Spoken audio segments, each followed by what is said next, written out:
Rapids y le pongas estimadores de estructura, una columna de microsatélites y le pongas estimadores de estructura, le pongas secuencias y le pongas estimadores de estructura. Tiene que ver todo con estructura genética, directamente los estadísticos, así como la medición de los procesos que me permiten entender los cambios en la estructura. Ok, entonces este índice de diferenciación en el artículo de Rapids ya lo estás viendo allí identificado. ¿Cómo se llama en el artículo de Rapids? Se llama GST. Es bastante común que los marcadores dominantes se apropien de la G, pero ojo con esto, también te vas a encontrar artículos con otros marcadores que para enfatizar que están jerarquizando por ciertos agrupamientos que son resultado de aproximaciones estadísticas, te quiere decir a veces esa G, y ya no te lo clarifican los autores, que viene de datos agrupados, grouped en inglés, como está en ese artículo. ¿Sí? ¿Sí queda claro? Entonces, es común para Rapids que siempre lo llamemos G, pero ahorita vamos a ver más adelante, y de hecho, bríncate de una vez de allí. Ok, bueno, anota allí, es el GST en Rapids, y ponle allí que otro estimador de estructura es este análisis que se llama AMOVA, ¿sí? Entonces vamos a hacer la lista y yo te los voy a ir explicando todos los que tengan ecuaciones o cómo se analizan y cómo se interpretan, ¿sí? Ok, ahora fíjate bien. En el párrafo que está junto a la derecha de esta misma sección, fíjate lo que yo tengo marcado allí en azul, encuéntralo tú y toma tus notas. Dice, fíjate, dice en español, la diferenciación genética pareada, siempre voy a medir la diferenciación genética, ¿sí? Y de una vez voy a anotarte aquí el RST, que es un ajuste que hizo Slatkin en la década. Slatkin es el autor, Slatkin, Montgomery Slatkin. En los 90s, él ajustó la FST para microsatélites porque el razonamiento de Slatkin fue que los microsatélites encontraban mucho más alelos para los que fue pensada la varianza para calcular la FST en los 40 de Sewall-Wright, ¿sí? Entonces, sigue conservando la RST y en los artículos vas con microsatélites. Es común que se llame RST y tiene la misma interpretación, ¿ok? ¿Sí? Entonces, ok. Fíjate que en el artículo de Rapids dice además que se calcularon una phi, esa letra griega, la phi ST, y dice la diferenciación genética pareada. Entonces, anótalo ahí. Siempre vas a medir diferenciación genética de modo pareado. ¿Qué quiere decir de modo pareado? Una muestra contra otra muestra. Esa muestra puede ser, fíjate bien, un individuo que esté genotipado con todos los loci que hayas usado versus otro individuo con el mismo número y con el mismo tipo de loci que hayas utilizado. ¿Qué quiere decir eso? Que en genética de poblaciones, en la parte ya analítica, es cuando nos queda evidente que todas mis matrices de análisis siempre tienen que establecerse a partir de los mismos loci. ¿Qué quiero decir? No se vale que, por ejemplo, para un individuo te haya amplificado un locus, pero para los otros 20 no, por ejemplo. Ese locus lo vas a tener que descartar porque no lo puedes parear en la comparación porque no son comparables, toda vez que el locus no amplificó. Y ahí es donde justamente los chavos o siempre nos entretenemos mucho en la parte experimental porque nos amplifican cierto número de loci para cierto tipo de número de individuos y no me amplifican para el resto. Y pues eso implica que mi matriz no está completa. ¿Sí? Ahora, esta phi, esta phi del griego, tiene exactamente la misma interpretación que GST, ¿sí? Y GFST.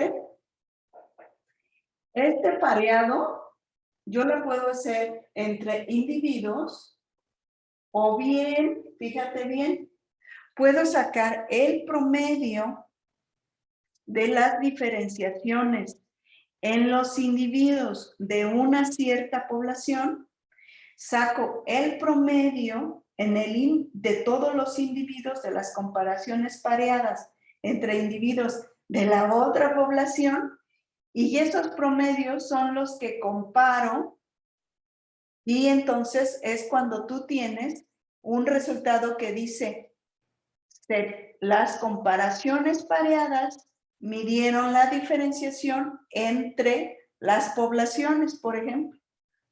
Esta phi ST lo que está haciendo es que se está refiriendo al clúster, este clúster que obtuvimos primeramente con una medida de diferenciación que se llama la distancia genética de Ney. Bueno, anótale allí. Otra medida de diferenciación, otra medida, perdón, de estructura es la distancia genética de Ney. ¿Sí? Esta distancia genética de Ney, ahorita voy a buscar en el internet porque no tengo ninguna aquí en la computadora, ¿sí? Todos los índices FST varían de 0, donde dice que no hay, hasta la máxima que hay. Y también, no recuerdo si en la clase pasada, dijimos que había una redacción, una clasificación de los índices F desde Sigwald Ray y que todavía te puedes encontrar gente muy viejita que te revisa el artículo y te pide esa interpretación un poquito arcaica. Y lo que tienes que hacer es hacerle caso porque si es el revisor de tu tesis, pues no te vas a pelear con él. Lo que vas a hacer es hacerle caso, ¿no?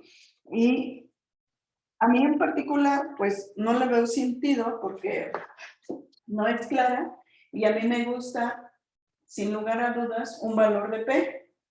Un valor de P donde significa que si es menor a 0.05, significa que mi valor que estoy obteniendo significa, entonces, si es menor a 0.05, no rechazo la hipótesis alternativa y digo entonces que la diferenciación no es distinta de 1, no es distinta de 1. Así es como ya nos estamos, o sea, la gente que ya nos formamos con ADN, ya tendemos a hacer esta interpretación, pero anótele ahí porque la gente viejita, si te toca un revisor para tu paper o para tu tesis de alguien muy viejito, te va a decir que lo interpretes, que sí es muy poca, que sí es moderadamente alta, que sí es esto. Entonces no me acuerdo si ya la anotamos, pero te la paso de una vez. La interpretación antigüita, cuando no le calculábamos el p-value a la f, era así, era así.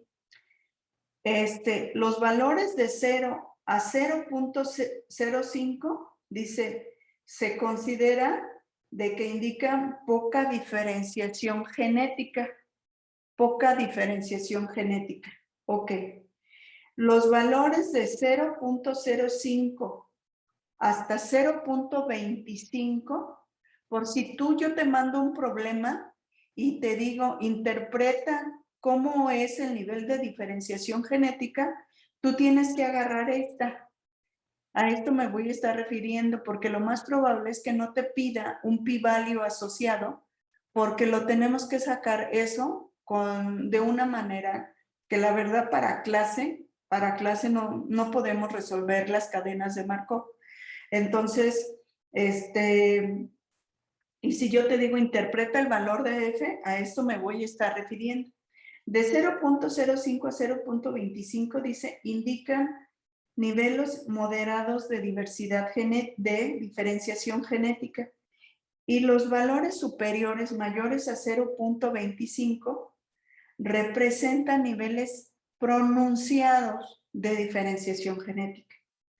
Ya te dieron cuenta, a mí la razón por la cual no me gusta, porque 0.05 se traslapa en las dos categorías que propone Sigwald-Ray y el 0.25 le pasa lo mismo. Entonces vamos a estar en duros aprietos de decidir si nos sale un valor de 0.5, si la coloco como poca o como moderada. Si me sale 0.25, voy a tener el mismo conflicto de decir que es moderada o que sí es pronunciada. ¿Sí quedó claro? Ok, bueno, ya entonces ya los tienes. Entonces, fíjate bien, hoy si logramos ver un análisis de estructura genética basados en las H's también, vamos a ser muy felices. Ok, ahora fíjate bien. Ahorita voy a reservar mi ecuación, la voy a estar reservando y te la voy a dar hasta que ya lo calculemos. Vamos a estar entonces viendo este dendrograma, déjenme buscarles. Nosotros, Homo sapiens, el cerebro de Homo sapiens,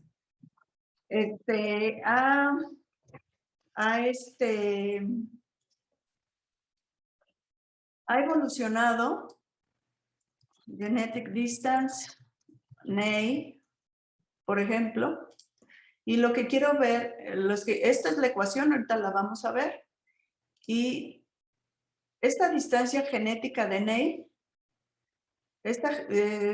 suele verse así, son las matrices. ¿Cómo son las? ¿Cambió mi pantalla, perdón? ¿O sigue? Ok, bueno, ese dendrograma es evidente que está construido con las distancias genéticas de NEI de individuos, ¿sí? Ok, de individuos. ¿Eso qué quiere decir? Que si tuvimos 24 loci de Rapids, cada individuo tenía 24 columnas de los loci, pero además, por ejemplo, si por ejemplo, los marcadores moleculares, encontraban para cada locus desde 1 a 10 bandas, contempla la magnitud de tu matriz. ¿Qué quiero decir eso? Si, por ejemplo, el OPA2 hubiera encontrado para el individuo 1 10 fragmentos, 10 bandas, tu locus, a su vez, hubiera tenido 10 columnas. Imagínate que hubiéramos tenido 10 alelos para cada uno de los 24 loci. Quiere decir que cada individuo tiene 240 columnas. ¿Sí? O sea, para que te des una idea de la complejidad que se va volviendo cuando ya en la vida real analizamos los datos. ¿Sí? Ahora fíjate bien, ¿qué hicimos aquí en esta investigación? Nosotros a priori, no quisimos identificar o agrupar los datos. En estructura, el criterio que se suele utilizar es el origen geográfico de los individuos, es decir, de dónde los colectaste, y cuando decimos que cuando leas la frase que dice los individuos se agruparon a priori por su origen geográfico, por su origen geográfico, entonces quiere decir que así fue. Cuando tú leas la frase non a priori, eso quiere decir que quisieron esperarse los investigadores a no sesgar, no etiquetar por el origen geográfico a las muestras. Si hay algo que no entiendan, me paran.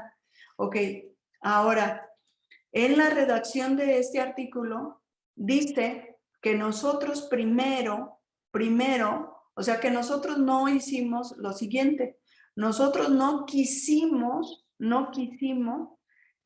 a priori agrupar los datos, sino que nos esperamos a ver si nos daba algún agrupamiento genético a partir de una prueba estadística. La prueba estadística fue la distancia genética de Ney, y la distancia genética de Ney,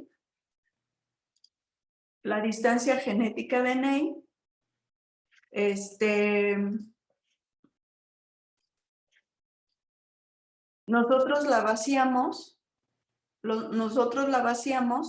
en un dendrograma, ¿sí? Entonces, ¿cómo se suelen ver? Imagínate tu matriz de 240 columnas para cada individuo. Va a tener 240 columnas y tienes que construir entonces una comparación pareada, ¿sí? Quiere decir que si nosotros vemos, nuestras matrices suelen tener esto. La que está en la ventanita del lado derecho es una diagonal en cero, y es una comparación de un dato por un dato por un dato por un dato, ¿sí? Interpretar esto, la verdad,